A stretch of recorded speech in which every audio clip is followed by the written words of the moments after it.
Unfortunately, whatever I narrated, everything I expended my energy, but nothing came through. Anyway, welcome to Cricket Happening. So it's going to Kimmer here. I'm really going to be doing a real watering affair that happened in the Wankhede Stadium in Mumbai. So just let us dive into it. So India versus West Indies. India actually winning the match by 67 runs to 1. And what a fantastic series it has been. Well, today India decided in predetermined fashion that the only way they are going to combat the West Indian power, and especially considering this toss was very, very vital. The toss was won by West Indies. So West Indies definitely as the Indian batsman making 71 of 34 deliveries, getting into form for the first time in this T20 series of 34 deliveries, person in the 400 sixes, joining the likes of Chris Gale and beautiful hitting, 135 added in 11.4 overs.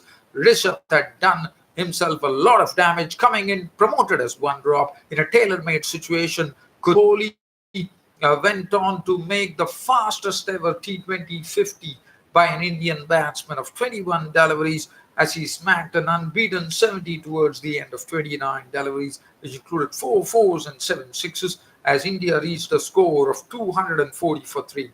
The West Indian bowlers went for plenty. Cottrell 1 for 40, Jason Holder none for 50, had 35 runs taken off his 2 overs. Keswick Williams 1 for 37. As they definitely had the problem, they had a problem of Evan Lewis. It was a big blow for them, who actually injured himself in the field, could not bat, and that was a big blow because he is someone who has a big impact on the West Indian innings, and unfortunately was not there. So definitely West Indians were crippled. But Lendl Simmons was cheaply dismissed for 7. Mohammad Shami coming into the Indian team today to strengthen their bowling. Brendan King was out for 5, opened the innings. Shimron Hetmyer, Pooran was out for a golden duck with a superb catch taken by Shivam Dubey. The bowling was Deepak Chahar. Hetmyer and Pollard were the ones who really got the innings going with a wonderful partnership that happened.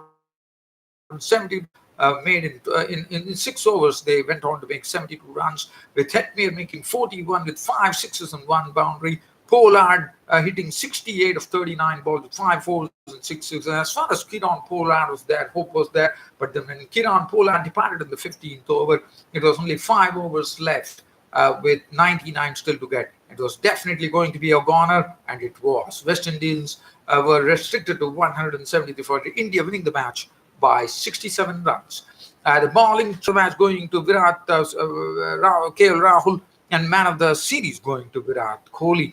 Now, very quickly, we'll also have a look at the international cricket, or the coming to Pakistan during that in the year 2009, I reckon. But just talking about that, I thought Pakistan would be happy with the effort, as the Sri Lankans openers started off very well after winning the toss and 1-6, and Kushal Mendes was out for 10, and then they were reduced to 127 for 4 at one stage, but then they required some support from Angelo Matthews.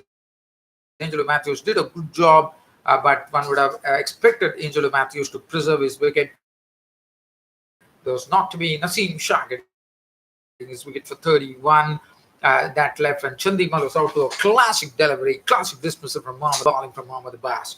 Dhananjay Silva was not out on 38, holding the fort for the Sri Lankans going into the morning. The wicket takers on his test debut, getting 1 wicket apiece. Impressive. He hit the Sri Lankan batsman on the anatomy a couple of times as well. And there were 2 test debutants on this: Abid Ali, the batsman, and Usman Shinwari, the bowler. Well, dear fans and subscribers, as I said, the initial broadcast did not go through, so this was a real snippet of a cricket broadcast. Due to paucity of time, I just went on to make